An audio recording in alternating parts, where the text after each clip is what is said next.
perkataan ini diucapkan oleh mereka, dikatakan oleh mereka yang tidak menganut sebuah mazhab, dengan pemahaman bahwa kembali kepada Al-Quran dan hadis itu adalah kembali langsung memahami Al-Quran dan hadis sendiri. Bahkan diantaranya mereka yang nggak bisa memahami Al-Quran dan hadis sendiri, langsung kemudian mereka memahaminya dengan membaca terjemahannya. Ketika dikatakan, apakah kamu bisa memahami Al-Quran dan hadis sendiri? Kok kamu mengajak kita kembali kepada Al-Quran dan hadis secara langsung? Mereka mengatakan, ya kita baca terjemahannya. Mereka mengatakan, kita baca terjemahannya. Padahal terjemahan Al-Quran itu bukanlah Al-Quran. Yang Al-Quran itu yang berbahasa Arab, sedangkan terjemahan itu adalah pemahaman seseorang terhadap Al-Quran. Salatullah, salamullah, alal hadi, Rasulillah. Assalamualaikum warahmatullahi wabarakatuh.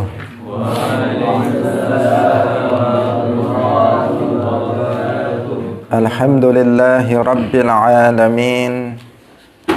Lahu ni'matu wa lahul fadlu wa lahul thana'ul hasan. Wa salawatullahil barrir rahim wal malaikatil muqarrabin ala sayyidina wa maulana Muhammadin wa ala alihi wa ashabihi tayyibin tahirin. Allahumma la sahla illa ma ja'altahu sahla wa anta taj'alul hazna idza syi'ta sahla. Allahumma arzuqna al-ikhlasa fi niyyati wal qawli wal amal wa ba'du.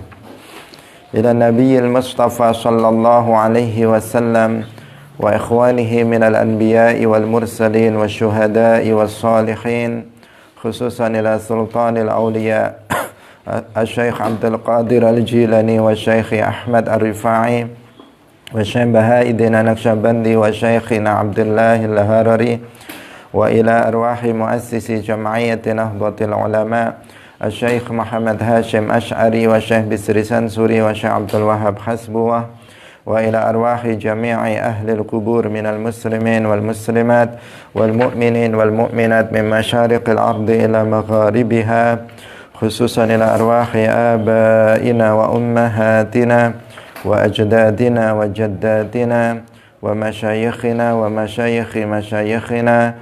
Al-Fatihah. A'udzu billahi minasy syaithanir rajim. Bismillahirrahmanirrahim. Alhamdulillahi rabbil alamin. Ar-Rahmanir Rahim. Maliki yaumiddin. Iyyaka na'budu wa iyyaka nasta'in. Ihdinas siratal mustaqim. Siratal ladzina an'amta 'alaihim ghairil maghdubi 'alaihim waladdallin. Amin. Hadirin hadirat kaum muslimin muslimat, pemirsa Madu TV rahimakumullah. Alhamdulillah, puji syukur marilah kita sampaikan kepada Allah Subhanahu wa taala.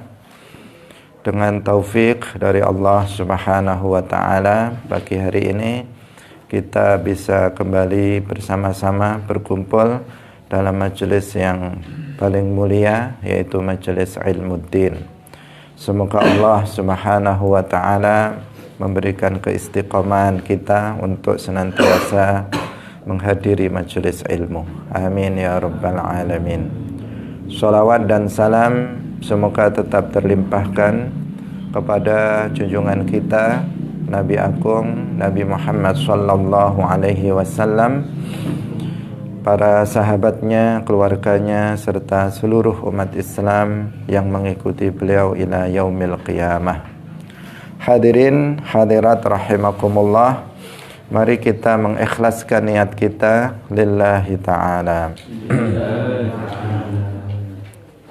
Pada pagi hari ini kita akan membahas insyaallah dua ayat Al-Quran yang berdekatan maknanya, yaitu Al-Quran surat Ali Imran ayat 54, Ali Imran ayat 54, dan surat Al-Baqarah ayat 15. Bismillahirrahmanirrahim. Wa makaru wa makarallah wallahu khairul makirin. Wa makaru wa makarallah wallahu khairul makirin. Dan mereka telah berbuat tipu daya, dan Allah membalas perbuatan tipu daya itu dengan siksa. Wallahu khairul makirin, dan Allah adalah sebaik-baik zat yang membalas perbuatan tipu daya dengan siksa. Hadirin hadirat yang dirahmati oleh Allah Subhanahu wa ta'ala, ayat ini juga tergolong sebagai ayat mutasyabihat, yang makna zahirnya itu tidak sesuai dengan kemahasucian Allah Subhanahu wa ta'ala dari sifat-sifat naqs, dari sifat-sifat yang tidak layak bagi Allah Subhanahu wa ta'ala. Karena makna zahir dari ayat ini mengindikasikan seakan-akan dikatakan Allah itu memiliki sifat makr. Nah, makar itu adalah, kalau diterjemahkan secara harfiah, adalah tipu daya. Nah, seakan-akan ayat ini dikatakan bahwa Allah itu memiliki sifat makar, menipu, sifat melakukan tipu daya. Bahkan dikatakan khairul makirin, yang secara harfiah itu dikatakan seakan-akan Allah itu adalah sebaik-baik yang melakukan tipu daya. Secara bahasa, secara zahir, maknanya seperti itu. Dan makna seperti ini jelas tidak sesuai dengan kesucian Allah Subhanahu wa ta'ala dari sifatun naqs. Di dalam Al-Quran, Allah Subhanahu wa ta'ala telah berfirman, walillahil mathalul a'la. Walillahil mathalul a'la, ay lillahi sifatul kamal allati la tushbihu wasfa ghairihi. Lillahil mathalul a'la, Allah itu memiliki sifat yang sempurna, yang tidak serupa dengan sifat selainnya. Jadi Allah Subhanahu wa ta'ala itu memiliki sifat, tetapi sifat-sifat Allah itu enggak serupa dengan sifat makhluknya, karena sifatullah itu semuanya menunjukkan kesempurnaan bagi Allah Subhanahu wa ta'ala. Sehingga Allah Subhanahu wa ta'ala itu tidak boleh disifati dengan sifat-sifat yang tidak layak baginya. Tidak termasuk dalam hal ini sifat yang tidak layak adalah melakukan tipu daya. Melakukan tipu daya. Tipu daya itu apa maknanya? Kalau dikatakan kepada makhluk, seseorang itu telah melakukan tipu daya, artinya dia menimpakan bahaya kepada orang lain dengan cara melakukan tipu daya. Dia secara sembunyi-sembunyi, itu makar. Misalnya secara sembunyi-sembunyi seseorang menyakiti orang lain dengan cara yang sembunyi-sembunyi juga. Misalnya dengan cara melakukan sihir misalnya. Itu namanya melakukan makar. Seseorang bagaimana agar orang itu jatuh bangkrut, bagaimana biar orang itu sakit, bagaimana jika orang lain itu mati. Kemudian dia melakukan suatu perbuatan-perbuatan tidak terang-terangan. Dia tidak misalnya dengan membawa pisau datang kepadanya kemudian membunuhnya. Dia tidak datang kepada dia, datang ke tokonya kemudian membakar tokonya, enggak. Tetapi secara sembunyi-sembunyi dia melakukan tipu daya, dia melakukan suatu perbuatan tanpa diketahui oleh orang itu, tetapi tujuannya adalah mencelakakan orang tersebut. Ini namanya makar. Dalam ketika lafadz makar ini dinisbatkan kepada makhluk, kepada selain Allah. Nah, jelas makna yang seperti ini itu tidak layak untuk Allah Subhanahu wa ta'ala. Makna yang tadi kita sebutkan untuk makhluk itu jelas tidak layak untuk Allah Subhanahu wa ta'ala. Masa Allah memiliki sifat melakukan tipu daya terhadap makhluknya. Tentu itu tidak sesuai dengan keagungan, dengan kesucian sifat Allah dari sifat-sifat yang naqas, yang sifat yang tidak layak bagi Allah Subhanahu wa ta'ala, dan itu bertentangan dengan firman Allah yang tadi kita baca, walillahil matsalul a'la. Nah, yang maknanya bahwa Allah itu memiliki sifat-sifat yang sempurna, yang tidak serupa dengan sifat makhluknya. Hadirin kaum muslimin muslimat, pemirsa yang dirahmati oleh Allah Subhanahu wa ta'ala. Maka di sini kita harus kembali merujuk kepada penafsiran para ulama terhadap ayat ini. Lagi-lagi kita banyak menemukan ayat-ayat Al-Quran yang kita semuanya harus kembali kepada para ulama untuk mengetahui maknanya.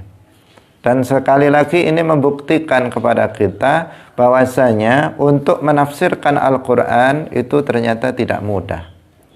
Bagaimana seseorang seandainya dia tidak mau merujuk kepada penafsiran para ulama, seandainya mereka tidak mau talaqi, tidak mau ngaji kepada para ulama tentang makna ayat ini, kemudian dia membuat atau mengikuti slogan ayo kembali kepada Al-Quran dan hadis dengan makna menurut mereka, perkataan ini perkataan yang benar. Ketika kita mengatakan ayo kita kembali kepada Al-Quran dan hadis, perkataan ini tidak salah, karena orang Islam memang dasar ajaran agamanya itu adalah Al-Quran dan hadis. Maka ketika kita mengatakan ayo kita kembali kepada Al-Quran dan hadis, perkataannya benar. Tetapi ketika perkataan ini diucapkan oleh mereka, dikatakan oleh mereka yang tidak menganut sebuah madhab, dengan pemahaman bahwa kembali kepada Al-Quran dan hadis itu adalah kembali langsung memahami Al-Quran dan hadis sendiri. Bahkan diantaranya mereka yang nggak bisa memahami Al-Quran dan hadis sendiri langsung, kemudian mereka memahaminya dengan membaca terjemahannya. Ketika dikatakan apakah kamu bisa memahami Al-Quran dan hadis sendiri, kok kamu mengajak kita kembali kepada Al-Quran dan hadis secara langsung? Mereka mengatakan ya kita baca terjemahannya. Mereka mengatakan kita baca terjemahannya. Padahal terjemahan Al-Quran itu bukanlah Al-Quran. Yang Al-Quran itu yang berbahasa Arab, sedangkan terjemahan itu adalah pemahaman seseorang terhadap Al-Quran. Pemahaman seseorang, pemahaman pendek, pemahaman singkat dari seseorang terhadap ayat-ayat Al-Quran. Nah, dan apabila penerjemahnya itu adalah bukan orang Ahlus Sunnah wal Jamaah, atau tidak memahami tentang tafsir, maka akan terjadi kesalahan-kesalahan yang sangat fatal. Nah, termasuk dalam ayat ini, apabila seseorang mengatakan ayo kita kembali kepada Al-Quran dan Sunnah, kemudian dia membuka terjemahan Al-Quran. Nah, kemudian apa yang dia baca dalam terjemahan itu, dia akan misalnya dalam sebagian terjemahan, dia ketika menemukan ayat ini wa makaru wa makarallah wallahu khairul makirin, Dia akan membaca terjemahannya mengatakan, dan mereka telah berbuat tipu daya, dan Allah pun melakukan tipu daya kepada mereka.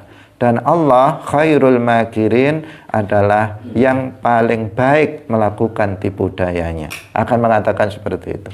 Kemudian dia akan menisbatkan sifat melakukan tipu daya kepada Allah Subhanahu wa ta'ala, sifat yang tidak layak bagi Allah Subhanahu wa ta'ala. Sifat makhluk yang tidak layak bagi Allah. Nah, karena itu kita ulama Ahlus Sunnah wal Jamaah atau umat Islam Ahlus Sunnah wal Jamaah itu tidak memahami Al-Quran dan hadis sendiri, tetapi kita, dasar agama kita sama Al-Quran dan hadis, tetapi dengan mengikuti pemahaman para ulama. Kalau dalam masalah akidah, kita mengikuti dua imam Ahlus Sunnah wal Jamaah, Al-Imam Abul Hasan Al-Ash'ari dan Al-Imam Abu Mansur Al-Maturidi. Untuk memahami ayat-ayat Al-Quran yang berkaitan dengan masalah ahkam, berkaitan dengan hukum, berkaitan dengan fikih, maka kita mengikuti salah satu dari 4 ulama mazhab. Kita mengikuti Imam Abu Hanifah, Imam Malik bin Anas, Imam Muhammad ibn Idris Asy-Syafi'i. Kemudian kita juga mengikuti Al-Imam Ahmad bin Hanbal. Mengikuti salah satu dari 4 imam mazhab ini. Dalam masalah tasawuf, akhlak, ayat-ayat Al-Quran yang berkaitan dengan itu, kita mengikuti Al-Imam Al-Junaid Al-Baghdadi atau Al-Imam Al-Ghazali. Ini semuanya apa? Namanya bermadhab. Nah, dalam memahami Al-Quran, karena kita menyadari bahwa kita tidak mampu untuk memahami Al-Quran dan hadis, maka kita mengikuti mereka, para imam mujtahid, para mufassir yang mu'tabar, yang mereka telah memenuhi syarat-syarat sebagai seorang mujtahid atau syarat-syarat sebagai seorang mufassir. Nah, maka Ahlus Sunnah wal Jamaah kemudian melihat bagaimana para ulama menafsirkan ayat ini. Wa makaru wa makarallah. Para ulama mengatakan bahwa ini adalah maknanya adalah mujazatul makirin bil uqubati min haitsu la yadrun. Jadi ayat ini adalah namanya siyaqul musyakalah. Siyaq al-musyakalah. Jadi di sini kan pertama disebutkan apa? Disebutkan wa makara, wa makaru, wa makaru. Disebutkan pertama siapa yang melakukan makar, perbuatan tipu daya? Mereka, orang-orang kafir. Wa makaru, mereka melakukan tipu daya. Kemudian setelah itu wa makarallah. Ini namanya siyaknya adalah siyakul musyakalah, dalam rangka di sini untuk lafadznya sama tetapi maknanya tidak sama.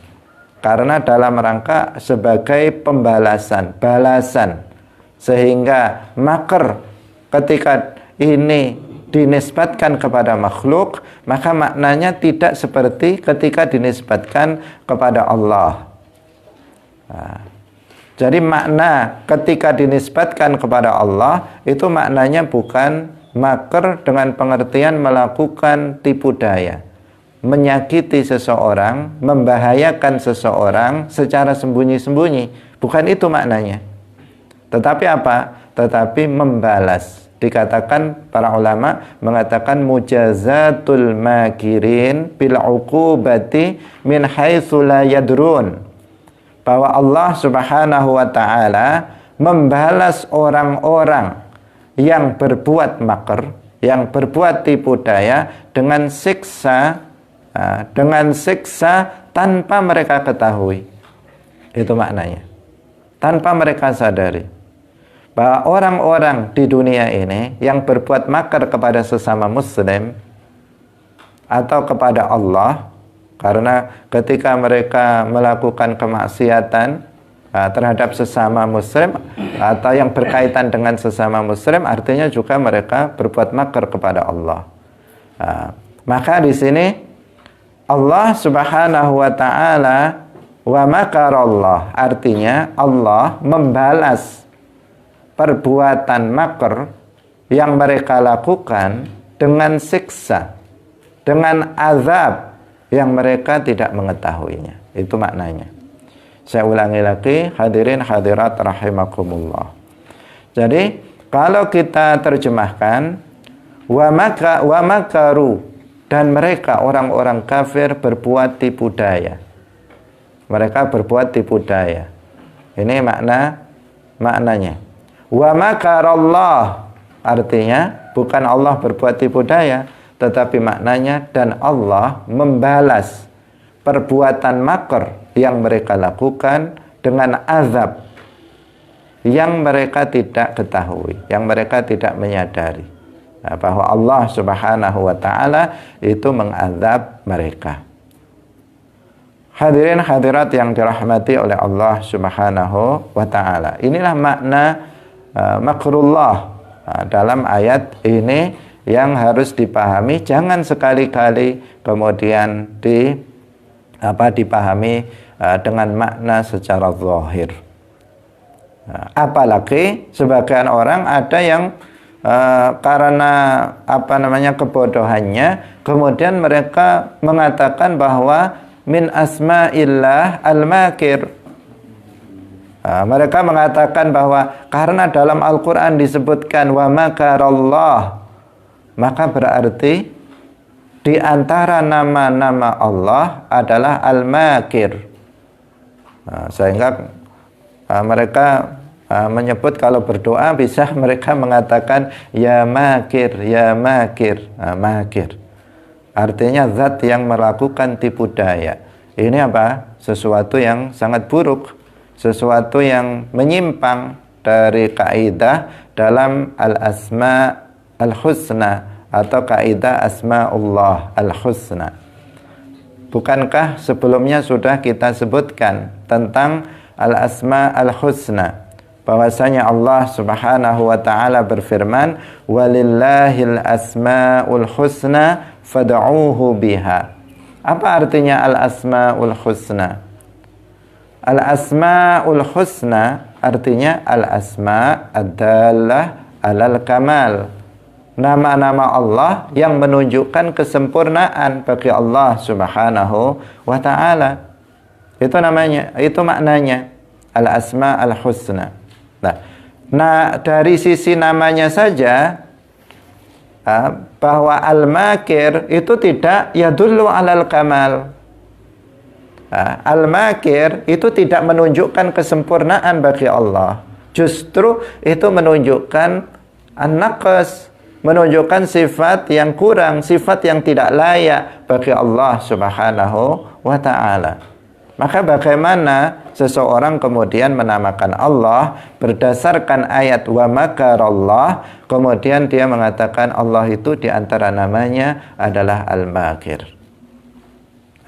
Dari sisi apa? Makna dengan nama al-asma al-husna yang menunjukkan nama yang menunjukkan kesempurnaan, ini sudah nggak bisa masuk. Maka nggak boleh seseorang menamakan Allah dengan al-makir.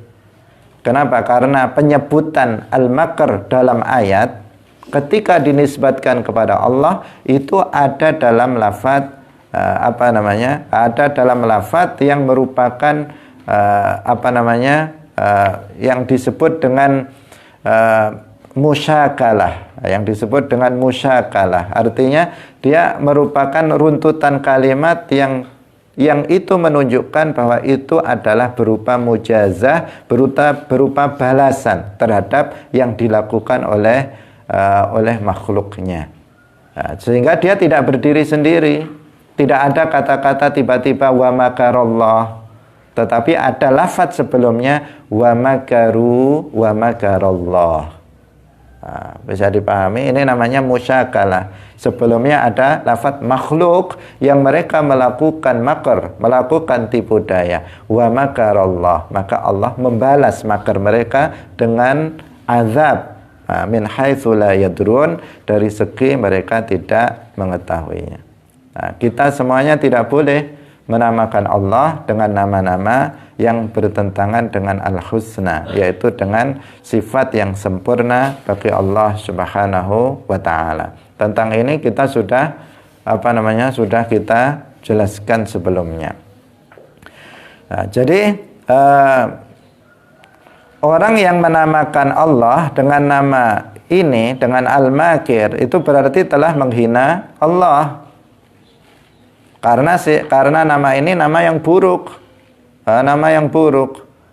Ini saja kalau dinisbatkan kepada makhluk, itu baik atau buruk? Buruk ketika dikatakan dia adalah makir. Misalnya dikatakan Zaid makirun, maka ini sesuatu yang buruk sekali untuk si Zaid. Ini pensifatan sifat yang buruk untuk si Zaid. Kalau diterjemahkan ke dalam bahasa Indonesia, Zaid itu adalah tukang tipu daya, tukang tipu-tipu. Nah, itu apa? Sesuatu yang buruk untuk makhluk. Bagaimana sesuatu yang buruk tersebut kemudian seseorang menisbatkannya kepada Allah, atau bahkan dia menamakan Allah dengan nama tersebut. Nah, hadirin yang dirahmati oleh Allah Subhanahu wa taala, jadi kata-kata makarallah itu hanya boleh dinisbatkan kepada Allah jika dalam rangka muqabalah, dalam rangka musyakalah, yaitu membandingkan dengan perbuatan makar atau tipu daya yang dilakukan oleh makhluk, sebagaimana dalam ayat itu wa makaru, baru disebut wa makarallah. Tidak bisa dia berdiri sendiri dengan mengatakan wa makarallah begitu saja. Tetapi dalam Al-Qur'an itu didatangkan kata-kata wa makarallah setelah setelah lafadz sebelumnya wa makaru.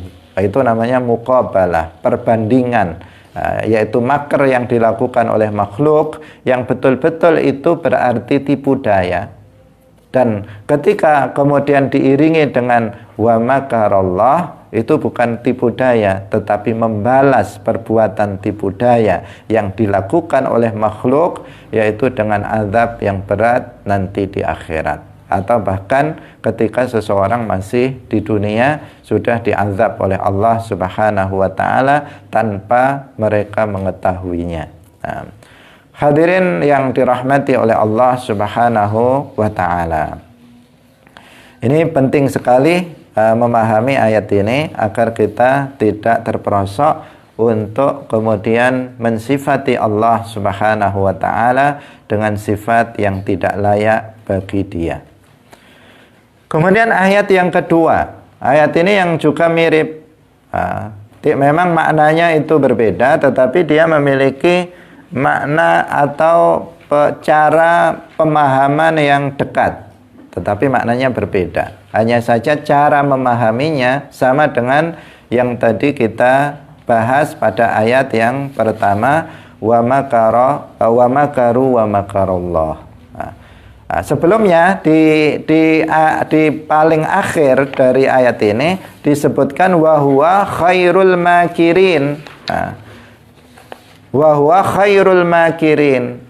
Yang makna zahirnya dikatakan bahwasanya Allah itu adalah sebaik-baik yang melakukan tipu daya. Dan ini makna yang tidak pas, makna yang tidak boleh untuk dinisbatkan kepada Allah Subhanahu wa ta'ala. Tetapi maknanya adalah Allah itu lebih berkuasa untuk menimpakan bahaya kepada orang-orang yang melakukan tipu daya daripada orang-orang yang berbuat makar tersebut sebagai balasan atas makar tipu daya yang dilakukan oleh makhluk tersebut. Jadi wa huwa khairul makirin, artinya dan dia Allah Subhanahu wa taala itu lebih berkuasa untuk menimpakan bahaya sebagai azab dari Allah atas perbuatan makar yang dilakukan oleh mereka. Bisa dipahami? Saya ulangi lagi. wa huwa khairul makirin. Nah, semakna dengan tadi, hanya saja lafadznya berbeda. Wa huwa khairul makirin, dan dia Allah itu lebih berkuasa untuk menimpakan bahaya kepada orang-orang yang melakukan tipu daya, sebagai azab balasan atas makar yang mereka lakukan, daripada mereka yang melakukan makar tipu daya. Itu Allah lebih maha kuasa, lebih berkuasa untuk menimpakan bahaya kepada mereka sebagai balasan atas makar yang mereka lakukan. Hadirin yang dirahmati oleh Allah Subhanahu wa ta'ala. Kemudian kita masuk pada ayat berikutnya, yaitu dalam surat Al-Baqarah ayat 15. Surat Al-Baqarah ayat 15. Masih di awal dari surat Al-Baqarah. Allah Subhanahu wa ta'ala berfirman, Allahu yastahzi'u bihim wa yamudduhum fi tughyanihim ya'mahun. Allahu yastahzi'u bihim wa yamudduhum fi tughyanihim ya'mahun. Allah membalas olok-olok mereka dengan siksa dan membiarkan mereka terombang-ambing dalam kesesatan. Hadirin yang dirahmati oleh Allah Subhanahu wa ta'ala. Ayat ini juga tergolong sebagai ayat sifat mutasyabihat. Nah, makna zahir dari ayat ini tidak layak bagi Allah Subhanahu wa ta'ala, yaitu tepatnya pada firman Allah, Allahu yastahzi'u bihim. Kalau dari segi bahasa, istahza'a, yastahzi'u, itu artinya adalah apa? Mengolok-olok. Mengolok-olok itu menghina. Menghina itu merendahkan, melecehkan. Itu namanya istihza. Istahza'a, yastahzi'u, istihza'an. Nah, ketika seseorang misalnya mengejek temannya, maka dia melakukan istihza kepada selainnya. Atau seseorang melakukan misalnya seseorang dia di tangannya ada mushaf Al-Quran, kemudian dia dengan sengaja membuangnya ke tong sampah. Itu namanya istahza'a. Dia telah menghina Al-Quran, dia telah melecehkan, dia telah mengolok-olok Al-Quran. Nah, itu namanya istihza. Ketika seseorang misalnya dengan sengaja ada ilmu syara' yang kemudian dengan sengaja diletakkan di kursi, kemudian diduduki dengan pantatnya, maka orang ini telah melakukan istihza, telah melakukan penghinaan, pelecehan, olok-olok terhadap Al-Quran. Itu secara bahasa adalah istahza'a, artinya seperti itu. Istahza'a, yastahzi'u, istihza. Artinya adalah melakukan olok-olok atau mencela, menghina. Itu makna zahir dari ayat itu. Dari makna istahza'a, yastahzi'u. Sehingga makna zahir dari ayat ini itu adalah dikatakan, dan ini nggak boleh dimaknai ayat ini dengan makna itu. Nah, dikatakan dan Allah itu mengolok-olok mereka. Allah itu menghina mereka, melecehkan mereka. Itu makna zahirnya. Dan makna seperti ini adalah naqas, sifat yang tidak layak bagi Allah Subhanahu wa ta'ala.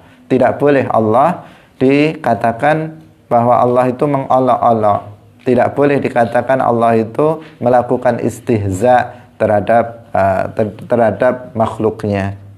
Nah, itu sifat yang enggak layak bagi Allah Subhanahu wa ta'ala. Nah, hadirin yang dirahmati oleh Allah Subhanahu wa ta'ala. Karena istihza itu adalah sifat makhluk, dan sifat makhluk pun sifat yang tidak baik bagi makhluk. Kalau dikatakan seseorang itu suka mengolok-olok, suka menghina, baik apa tidak? ketika dinisbatkan kepada seseorang, kepada manusia. Tidak baik. Dia suka mengolok-olok temannya, dia suka mengolok-olok yang lainnya. Itu namanya sifat yang buruk bagi seseorang. Nah, bagi makhluk tidak layak baginya. Bagaimana jika itu dinisbatkan kepada Allah? Tentu itu tidak layak juga bagi Allah Subhanahu wa ta'ala. Nah, maka di sini kita harus kembali kepada penafsiran para ulama. Kita harus kembali kepada takwil yang dilakukan oleh para ulama terhadap ayat-ayat semacam ini. Nah, ayat ini mirip dengan ayat yang tadi kita sebut, wa makaru wa makarallah. Nah, yaitu dalam rangka mujazah, musyakalah, dan muqabalah. Nah, kita mengetahuinya dari penjelasan para ulama.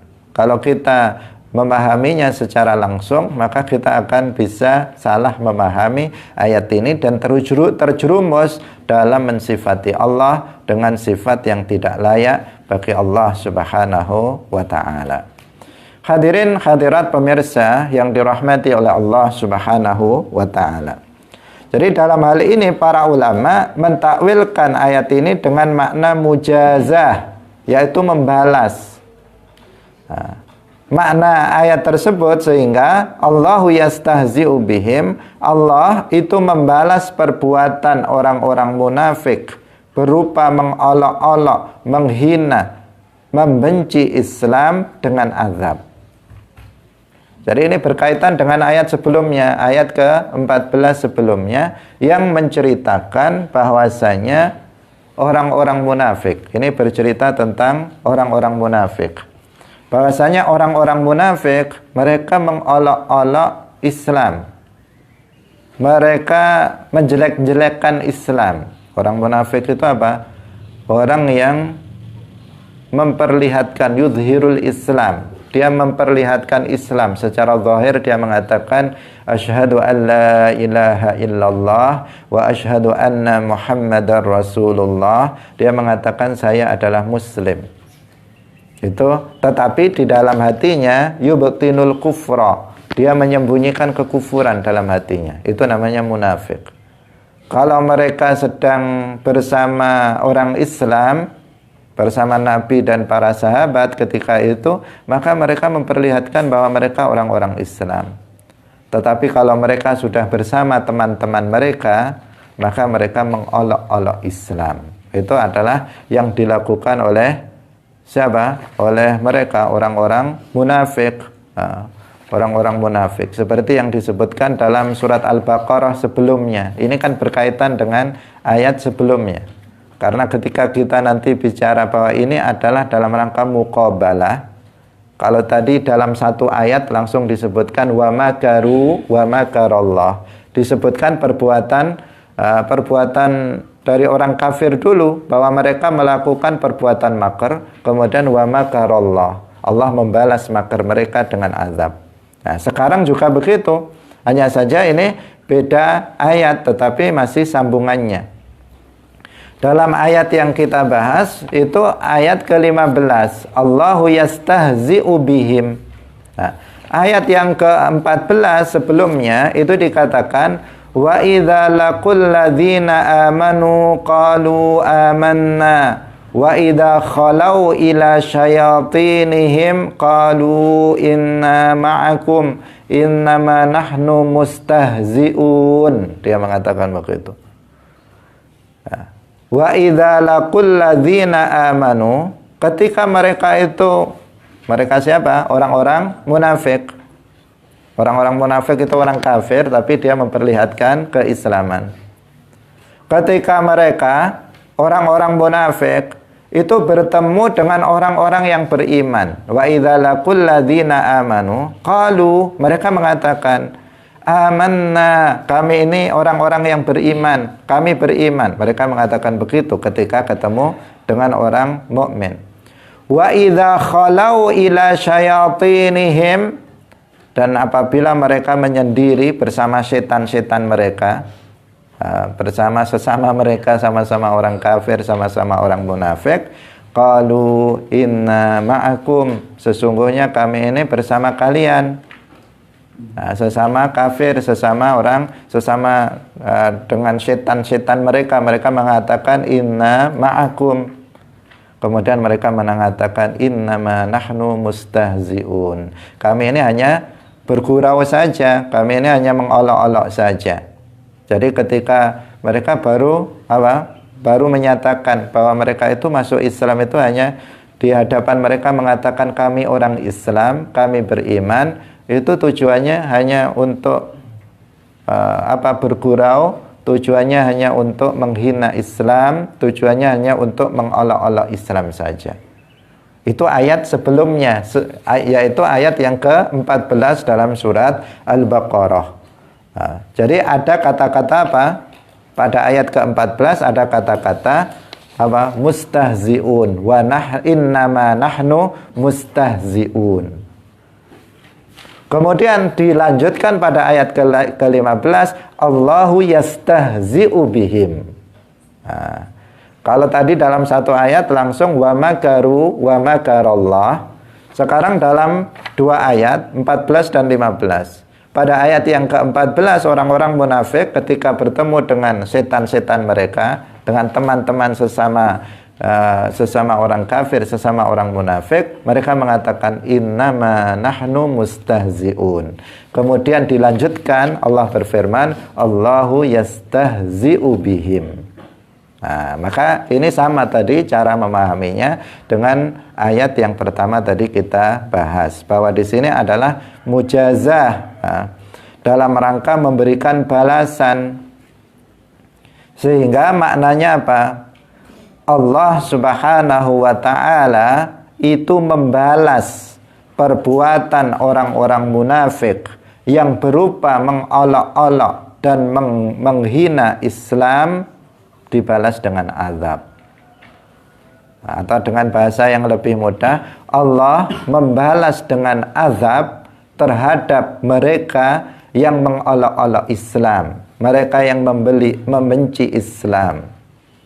Nah, dibalas oleh Allah Subhanahu wa ta'ala dengan azab. Bukan dibalas dengan mengolok-olok seperti halnya manusia. Kalau manusia, kamu misalnya diolok-olok oleh teman kamu, maka kamu ganti mengolok-oloknya. Itu kalau manusia. Dengan penghinaan yang sama atau bahkan lebih berat dari itu. Dan ini tidak layak bagi Allah Subhanahu wa ta'ala. Tidak boleh sifat seperti itu dinisbatkan kepada Allah Subhanahu wa ta'ala. Sangat tidak layak. Nah, kalau kamu dikatakan si fulan itu mengolok-olok temannya, maka ini sesuatu yang naqas, sesuatu yang tidak layak bagi orang itu. Kita katakan jelek sekali akhlaknya. Kenapa dia suka mengolok-olok temannya? Kan seperti itu. Tetap apalagi kalau dikatakan itu untuk Allah, maka itu sangat tidak layak bagi Allah Subhanahu wa ta'ala. Hadirin yang dirahmati oleh Allah Subhanahu wa ta'ala, kita harus mewaspadai sifat daripada sifat nifaq. Sifat nifaq. Orang munafik ini sesungguhnya mereka adalah orang-orang kafir. Nah, sesungguhnya mereka adalah orang kafir. Artinya memang di hadapan kita orang-orang Islam, mereka adalah muslim.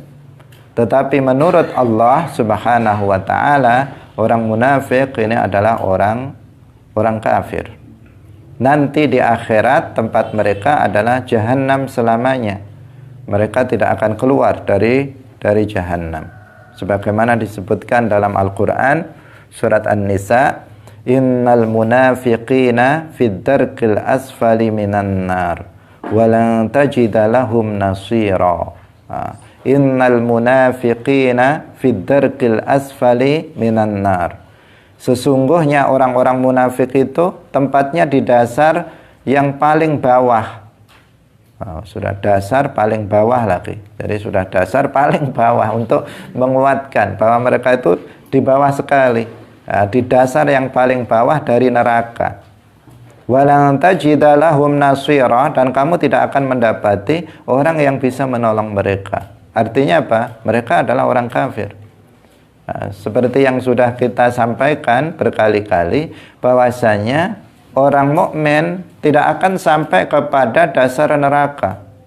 Sebanyak apapun dosa yang dilakukan oleh seorang mukmin, jika Allah tidak mengampuni dosa-dosanya, maka dia akan masuk ke dalam neraka. Tetapi dia tidak akan sampai ke dasar neraka. Itu orang mukmin. Misalnya setiap hari dia melakukan maksiat terus yang wajib ditinggalkan. Kemudian di akhirat Allah tidak mengampuni dosa-dosa dia. Dia akan masuk ke dalam neraka. Tetapi dia nggak akan sampai ke dasar neraka. Kenapa? Karena dasar neraka itu khasun bil kuffar, itu khusus untuk orang kafir saja. Dan dikatakan dalam ayat ini, innal munafiqina fid darqil asfali minan nar. Bahwasanya orang-orang munafik itu tempatnya adalah di dasar yang paling bawah, fid darqil asfal, di dasar yang paling bawah dari neraka. Artinya mereka nanti akan mereka menurut Allah adalah orang-orang yang kafir. Nah, tetapi perlu kita sampaikan kembali bahwasanya munafik yang di sini yang dimaksud adalah munafik i'tiqadi, yaitu dengan makna orang yang secara zahir di luar dia memperlihatkan Islam, tetapi dalam hatinya apa?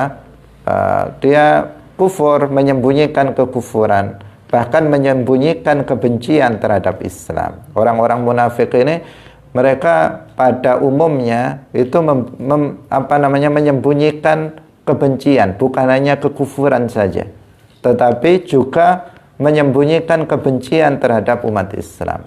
Sehingga madaratnya orang-orang munafik ini lebih berbahaya dibandingkan orang kafir yang memang mereka memperlihatkan kekufurannya. Kenapa? Karena mereka itu semacam musuh dalam selimut yang tidak terlihat. Dia berada di tengah-tengah umat Islam, hidup berada di tengah-tengah umat Islam, tetapi kemudian mereka ingin menghancurkan Islam dari dalam. Orang-orang seperti ini itu yang sangat membahayakan. Dan ini yang dilakukan oleh mereka. Berusaha mencari kesempatan untuk menghancurkan Islam dari dalam. Mereka biasanya kemudian melakukan hal-hal yang bisa menimbulkan bahaya terhadap umat Islam dan terhadap agama Islam. Ketika Fathu Makkah terjadi dan umat Islam mendapatkan kemenangan besar, banyak orang-orang Yahudi, banyak orang-orang yang non-Muslim, yang kafir, itu terpaksa masuk ke dalam agama Islam. Terpaksa, artinya mereka tidak mendapatkan hidayah Allah Subhanahu wa ta'ala untuk masuk Islam. Tetapi mereka nggak ada pilihan kecuali masuk Islam. Karena jika mereka tidak mau masuk Islam, mereka bisa dibunuh atau mereka tidak boleh tinggal di daerahnya. Karena daerah itu sudah menjadi kekuasaan orang Islam. Ada kalanya dia membayar jizyah untuk keamanannya tinggal di situ. Ada kalanya dia harus keluar dari daerah itu jika tidak mau membayar jizyah, atau dia diperangi, dibunuh. Maka di sini sebagian orang-orang kafir tidak mau mengambil risiko itu. Kemudian dia memilih menjadi munafik. Dia mengucapkan 2 kalimat syahadat yang terlihat oleh kaum muslimin mereka sebagai orang-orang Islam, sehingga terhindar dari hukum Islam, tetapi dalam hatinya masih menyimpan kekufuran. Sebagian di antara mereka itu menunggu kesempatan untuk bisa mencelakakan orang-orang Islam, untuk bisa menghancurkan Islam dari dalam. Pada masa Rasulullah Shallallahu Alaihi Wasallam masih hidup, mereka sulit untuk menemukan peluang untuk bisa merusak Islam. Kesulitan mereka. Pernah mereka menebarkan hadithul ifki tentang Sayyidah Aisyah. Mereka membuat fitnah Ini musuh-musuh Islam yang berada di dalam tubuh umat Islam, tetapi mereka menyamar sebagai orang Islam. Mereka menyebarkan fitnah, tuduhan terhadap Sayyidah Aisyah bahwa beliau istri Rasulullah. Sayyidah Aisyah istri Rasulullah dituduh melakukan zina dengan salah satu sahabat. Tetapi ayat Al-Quran turun ketika itu Rasulullah masih hidup, sehingga ayat Al-Quran turun membebaskan Sayyidah Aisyah radhiyallahu anha. Ketika Rasulullah wafat, maka mereka mulai beraksi. Sebagian mereka terang-terangan keluar dari Islam, murtad. Sebagian mereka ada yang ngaku menjadi nabi, tetapi berhasil dimusnahkan oleh Sayyidina Abi Bakar radhiyallahu anhu sebagai khalifatu Rasulillah. Pada zaman Umar mereka juga berusaha, tetapi tidak mendapatkan kesempatan, sampai kemudian Sayyidina Umar dibunuhnya oleh mereka orang-orang kafir ini. Kemudian pada masa Sayyidina Utsman ibnu Affan radhiyallahu anhu, mereka mendapatkan momentum atas kebaikan Sayyidina Utsman ibn Affan radhiyallahu anhu. Sayyidina Utsman adalah orang yang sangat baik silaturahimnya dengan kerabatnya. Orang yang sangat baik terhadap kerabatnya. Sebelum menjadi khalifah, beliau adalah orang yang kaya raya. Bahkan separuh dari hartanya itu diberikan untuk dakwah Islam. Bahkan beliau pernah menyiapkan sebuah peperangan, menyiapkan semua biayanya dari beliau sendiri, tanpa ada biaya dari orang lain. Baik itu konsumsi tentaranya, peralatan perang dan sebagainya disiapkan oleh satu orang, Sayyidina Utsman ibnu Affan radhiyallahu anhu. Dan beliau sangat menjaga silaturahim dengan karib kerabatnya. Ketika beliau menjadi seorang khalifah, beliau tetap menjaga silaturahim. Beliau senang membantu saudara-saudaranya, kerabatnya. Beliau sering mengunjunginya dan membantu kebutuhan-kebutuhan kerabatnya. Disinilah kemudian orang-orang munafik menemukan celah untuk menfitnah Sayyidina Utsman ibn Affan radhiyallahu anhu. Difitnah bahwa Sayyidina Utsman itu menggunakan harta negara untuk kerabatnya, dibagi-bagikan kepada saudara-saudaranya. Ini fitnah yang dilontarkan oleh orang-orang munafik, ini sangat berbahaya. Sehingga setelah beliau memerintah selama 6 tahun, pada 6 tahun berikutnya kepemerintahan dia menjadi goyang oleh tuduhan fitnah, berita-berita hoax itu menyebar di kalangan umat Islam. Padahal ketika itu belum ada HP, belum ada WA. Tetapi berita hoax itu disampaikan dari mulut ke mulut, dari satu orang ke orang lain, sehingga berujung fitnah yang meluas, sehingga kemudian berujung dengan demo besar dan wafatnya Sayyidina Utsman bin Affan. Fitnah itu terus berlanjut setelah itu, yaitu ketika Sayyidina Ali ibn Abi Thalib radhiyallahu anhu menjadi seorang khalifah. Terus dilanjutkan fitnah itu. Bahkan sebagian mereka menyebarkan akidah-akidah yang menyimpang dari akidah Ahlus Sunnah wal Jamaah. Ada di antaranya yang kemudian mempertuhankan Sayyidina Ali. Itu berasal dari dalam.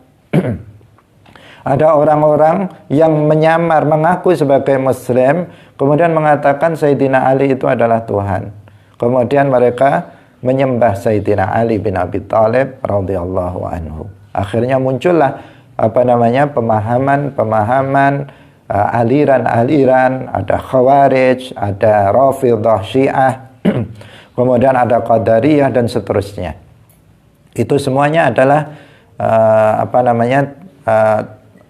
tipu muslihat yang dilakukan oleh orang-orang munafik untuk merusak Islam.